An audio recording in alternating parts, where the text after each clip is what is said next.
ITV News in London with Duncan, Golestani.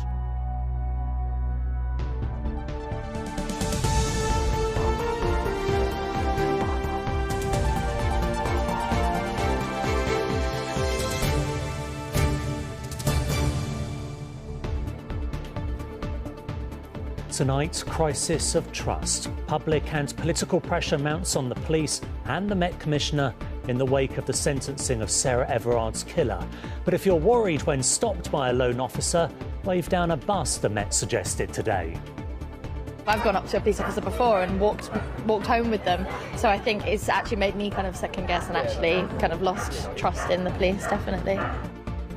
Today there were more calls for Cressida Dick to resign, while others say it'll take more than a new commissioner to win back trust. Also on the programme, the East London tower block so dangerous residents have been told to get out by the weekend. Our 4 fundraising heroes find out who's crowned the Pride of London.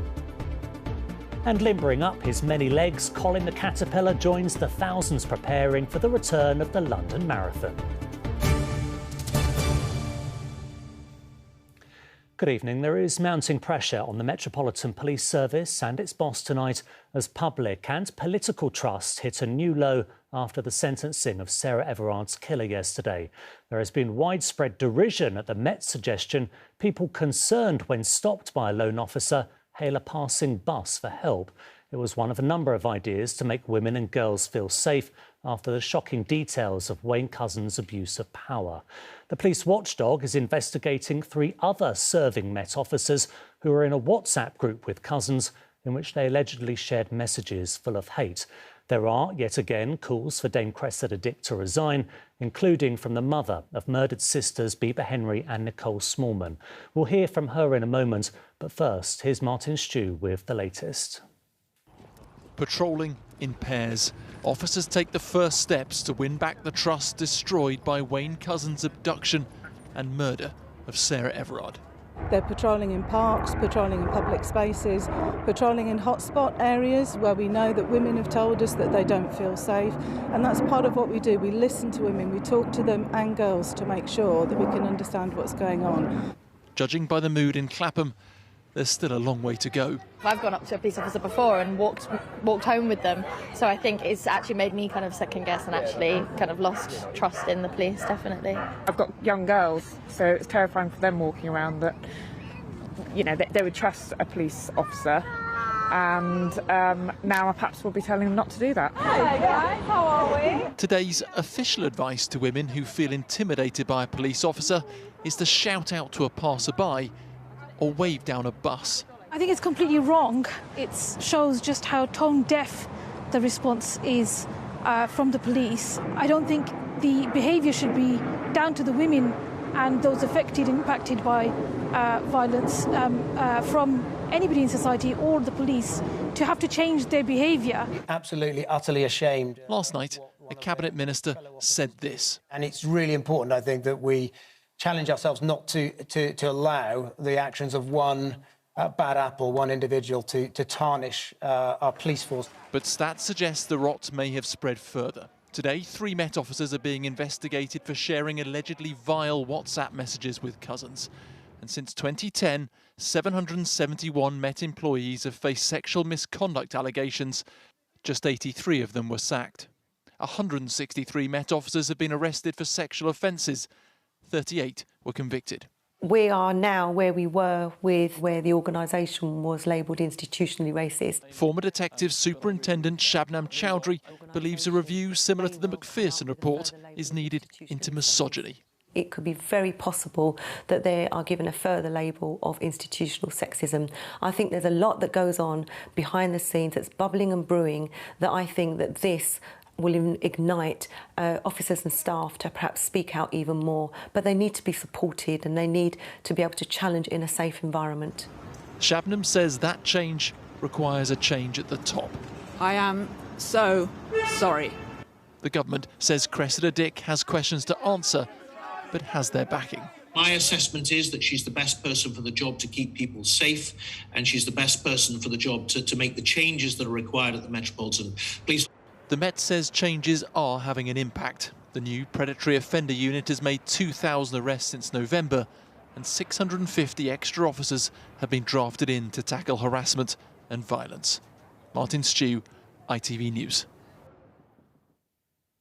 Mina Smallman, the mother of Bieber and Nicole, followed every detail of the sentencing of Sarah Everard's killer, the horror of her own family's situation matched by another's. In an interview with our senior correspondent Ron K. Phillips, she also called on Dame Cressida to stand down. Mina Smallman has watched the recent coverage of the Sarah Everard case and feels she's reliving a nightmare. There were blunders and inappropriate behaviour by officers when her daughters were murdered. And she believes today's revelations show the Metropolitan Police is tone deaf in its disregard for women. If this was ever an example of how toxic the Met have become, then this is it. And we're here again, where we're in the same place, where the body that we have an agreement with has let us down. Bieber Henry and Nicole Smallman were killed in a park in Wembley in June last year. The sisters had been repeatedly stabbed, their bodies left lying next to each other. Two officers who were supposed to be guarding the murder scene allegedly took selfies with their bodies and shared them in a WhatsApp group. The pair, who will appear in court later this month charged with misconduct in a public office, have apologised. But Mina Smallman says their actions were reprehensible. This is about being a human being. This doesn't need to be taught by anybody. It comes as part of the package of being a real human being. Sarah Everard was tricked into thinking she was being arrested by serving police officer Wayne Couzens. And today it emerged shortly before the kidnap, he had also used a WhatsApp group to share sexist and racist comments. We have a man who's employed and he's texting racist, sexist, misogynistic texts to his colleagues. No one's outing him. He has a name as the rapist. And are you kidding me? We can't go on like this. We cannot go on like this. Mina Smallman has now joined the chorus of voices calling on the Met Commissioner Dame Cressida Dick to restore the corroded trust in the force by resigning. This is not about bashing the police, but we still need to tell the truth.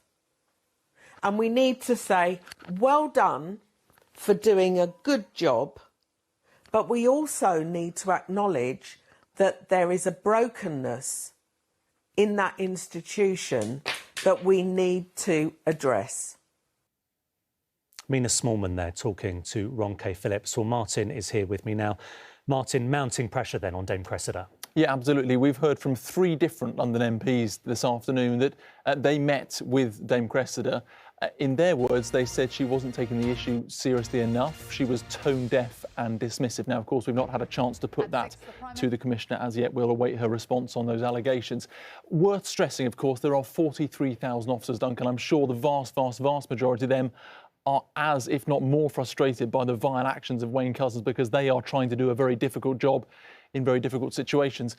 What I've heard, though, from several officers is, as in the way after the Stephen Lawrence murder, there was this canteen culture of casual racism, there is a canteen culture of banter, so-called, but it can be sexist. And the fear is if that banter spills out into the day job, that's where officers maybe won't do a job as well as they should. Martin, thank you. Residents in an East London tower block have been given just days to evacuate their homes after the building was deemed a fire hazard. Clarion Housing Group said the block could not be kept safe without major refurbishment or demolition.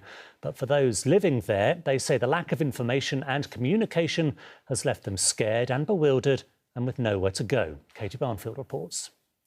On Wednesday, they told us, get your stuff, get your pack all your essentials, all the food, all the clothes that you need. Packed up with nowhere to go. We haven't been moved, so... This flat has been Farhana's home for years. On Wednesday, she and her family were given just days to get out, told the building is dangerous. They made such a frenzy that it's so unsafe that we need to leave, we need to pack things. We've done it. We're still not moved out. Her kids are traumatized. I'm scared every time because my health is also not good. When is anything happened? How do you get off? All 120 households in Clare House were told by the owner, Clarion, they would have to leave their homes immediately after, they say, urgent fire safety concerns came to light. But many households have been offered only unsuitable temporary accommodation instead, or nothing at all. Before I'm crying and I sit down here because they move where I'm going, what shall I do, and everything packing. Lalsuma Begum and her family live on the very top floor. She was told on Wednesday they would be moved out within 48 hours, as the highest 5 floors were at the greatest risk. But she's still here, waiting and scared. No one do nothing, no key, no nothing. They said, oh, this apartment is someone take. So you were given a flat and then they said you can't have it anymore? No, you can't have it because someone take this place. No priority. Where's the priority? I still here. I'm talking to you now. Look, 3 days I'm struggled this one. The local MP, Rushanara Ali, says she was only told about the move on Wednesday, the same day as the residents, despite Clarion knowing they would need to empty the block for almost 2 weeks. We've all been taken by surprise. My office has been overwhelmed with contact from residents here who are very distressed because nobody would be able to tolerate this. We know that Clarion knew about the issues in this block for a significant amount of time. They've known at least that people would have to move out for more than a week. You didn't tell the local MP, you only notified the residents 2 days ago. Why? So we, as I said, received very recent advice that changed our approach. More than 10 days ago. So, and that advice said that we needed to look to move people without delay. This is a real logistical challenge. The residents here are meeting with Clarion this evening, hoping they can get the help and the answers they need. Katie Barnfield, ITV News. It could be another week or so of long queues outside petrol stations in the capital as the demand for fuel continues. The Petrol Retailers Association warns stations are still running out of supplies faster than they can be restocked. 1 in 4 forecourts are thought to be dry. The government said they expect the situation to improve over the next few days. Next tonight, 15-year-old Natasha Ednan Laperouse died after suffering a severe allergic reaction in 2016. She'd eaten a baguette she was unaware had hidden sesame seeds in. Since then, her parents have campaigned tirelessly for a change in the law around food labelling. And from today, food retailers will be required to display the full list of ingredients and allergens on their products as Natashas Law comes into force. Her parents, Nadeem and Tanya, join me now. Welcome to you both. How are you feeling that this day has finally come? Well, I think we're elated. It feels like it's been a long time coming, but finally we're here. We're really excited. Tell us why this change is so important then. What difference will it make? This change is a huge significance for British society. There are 2 million or more people with diagnosed serious food allergies in this country.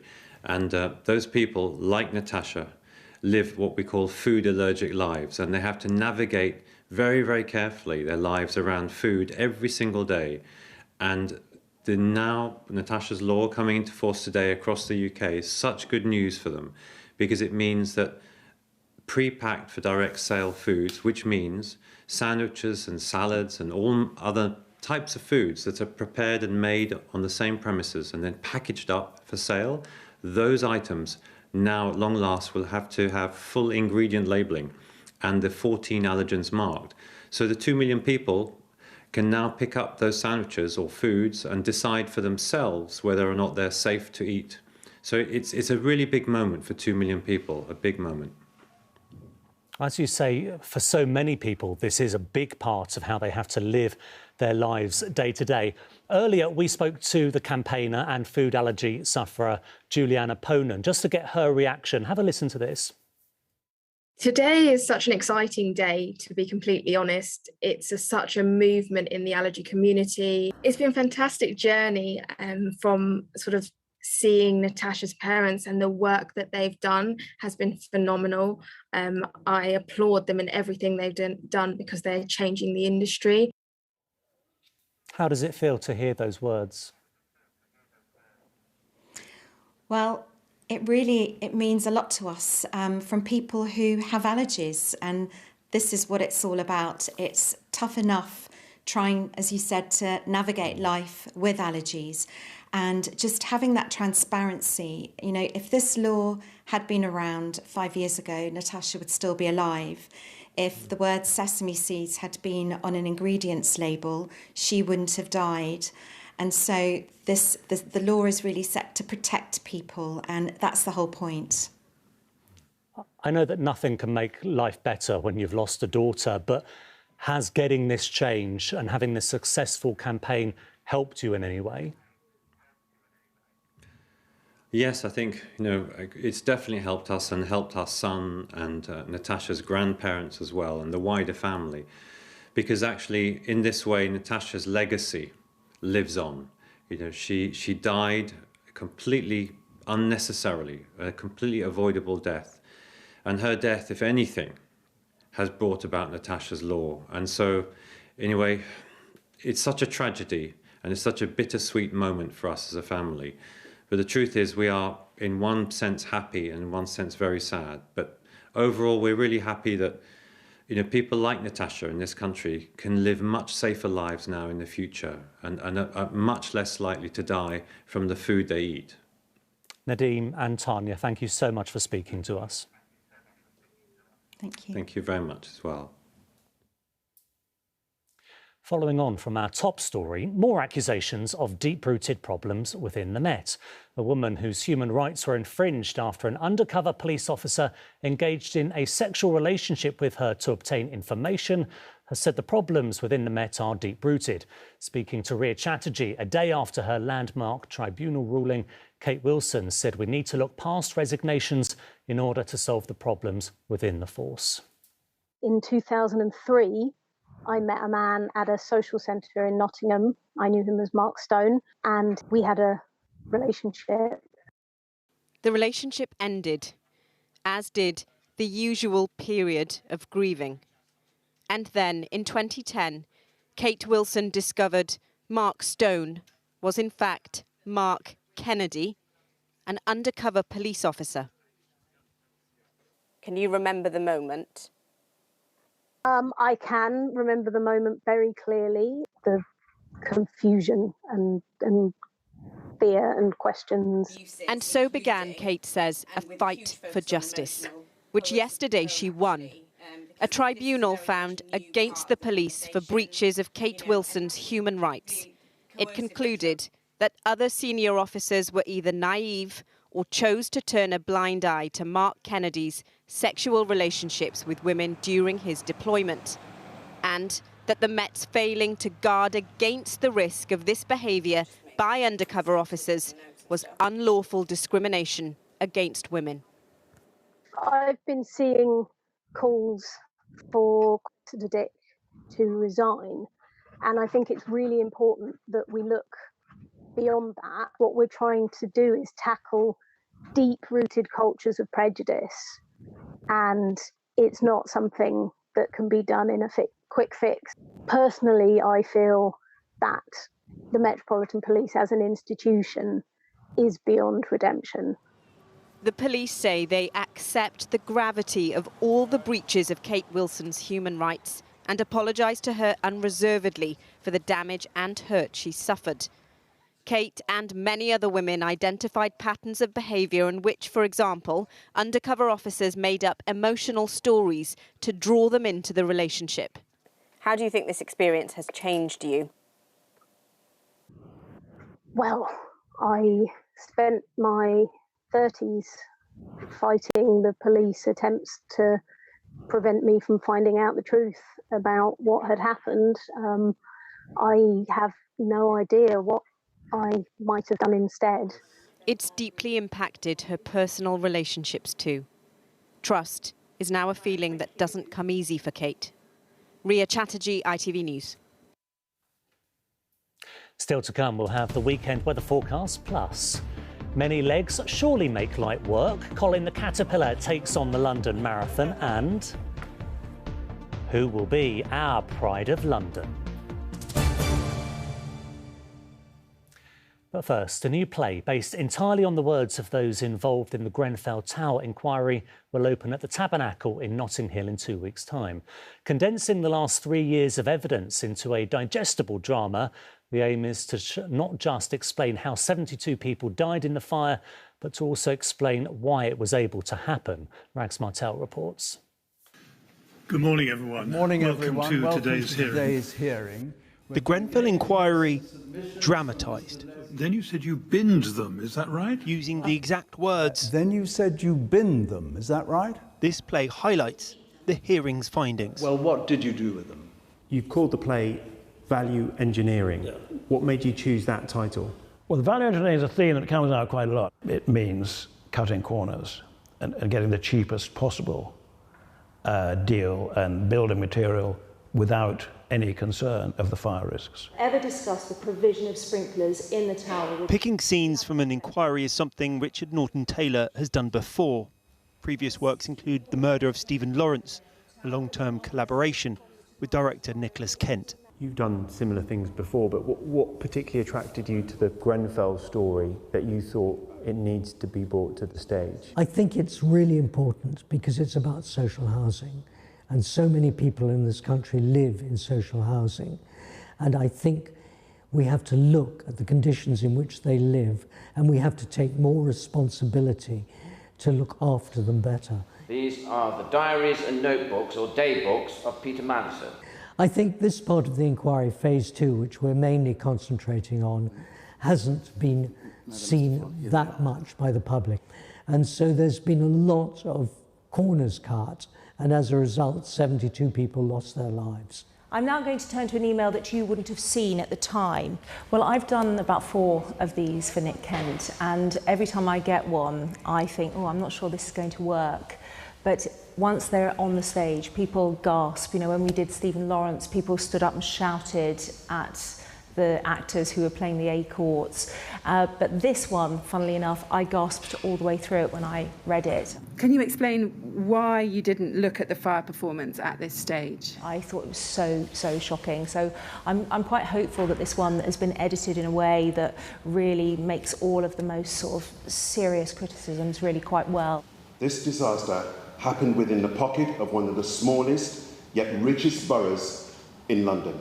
Actor Derek Elroy plays one of the lawyers representing the Grenfell victims. Grenfell is inextricably linked with race. With race. It is the elephant in the room. It is the elephant in the room. When I read it, I had to leave it aside for a moment because there were some bits that were quite powerful that made me I had to stop, take a moment, and then go back to it. So I think if we can bring that for our audience, it's going to be a powerful piece. Do you know what these are? Diaries. Value Engineering, scenes from the Grenfell inquiry, opens at the Tabernacle in Notting Hill later this month. Rags Martel, ITV News. The first permanent artwork to honour the Windrush generation in the UK was unveiled in Hackney today on the first day of Black History Month. The sculptures, created by artist Veronica Ryan, are of 3 Caribbean fruits. She hopes her work will provide a public space for people to celebrate their cultural heritage. After a few false starts, the London Marathon is back this weekend after being postponed because of the pandemic. To celebrate, we've been to see some runners who are hoping for a Guinness World Record, as well as a marathon medal this Sunday. Dressed as Colin the Caterpillar, they're hoping to get the fastest time for a 6-person costume. Having the chance to run through London, especially after the year and a half that we've all been through, hopefully we can give everyone a smile and raise lots of money for charity and have a bit of fun. So what we're doing is we staple the straps in and then we're tying it around with tape to make sure they don't come loose, because we've had problems with that in the past. So we're learning from our experience and developing something perfect. We've been planning this for about 2 years now or so, so to get the chance to actually do it, it's going to be unbelievable. Time for the weather now. Fingers crossed for all you marathon runners that the rain holds off on Sunday. Here's the forecast now with Chris Page.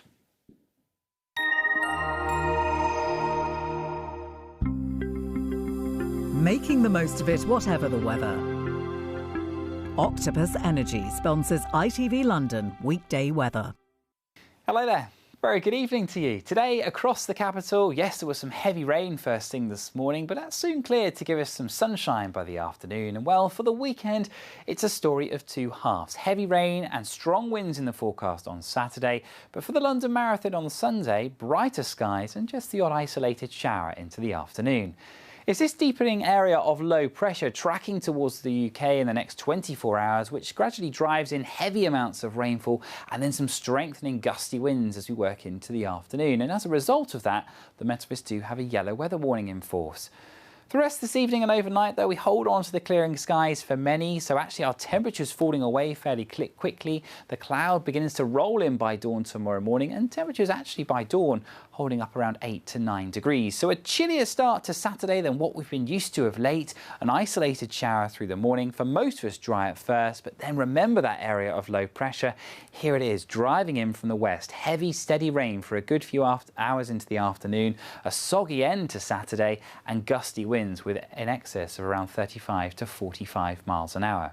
By Sunday, the system's cleared. A chilly start to Sunday for the London Marathon, holding on to the sunshine through the morning, but again we'll begin to see just a few showers into the afternoon. The wind's coming in from a southwesterly direction, not as strong as Saturday, so good news for the runners, and temperatures just 16 to 17 degrees Celsius. So for the weekend, a story of two halves. Wetter on Saturday, drier for Sunday with 1 or 2 showers, but more wet weather in the forecast for next week. Bye-bye.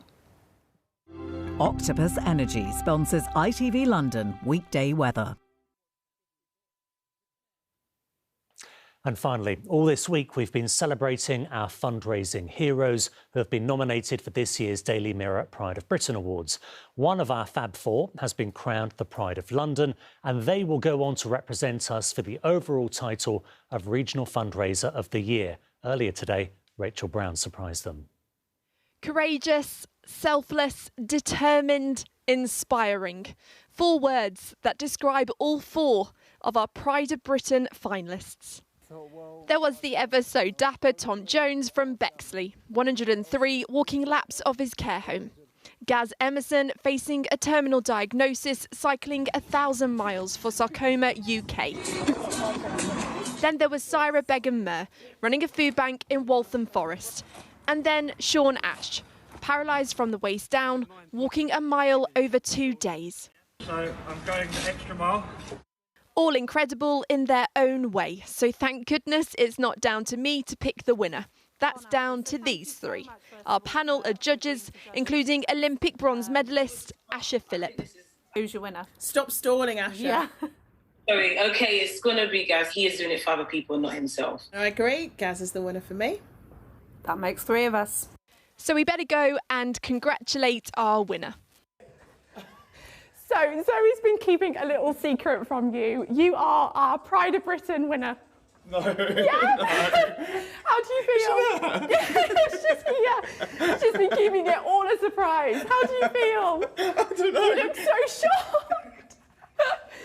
So after Gaz got over the shock, he couldn't wait to ring his nan, although she did keep him waiting. She always answers the phone. Okay, 3rd time lucky. We'll get there. Hi, darling. Hiya, Nan, how are you? All right, thank you. I don't know what although you've rang me twice, it hasn't rung, if you know what I mean. Don't worry about all that. You're speaking to a Pride of Britain winner for the London.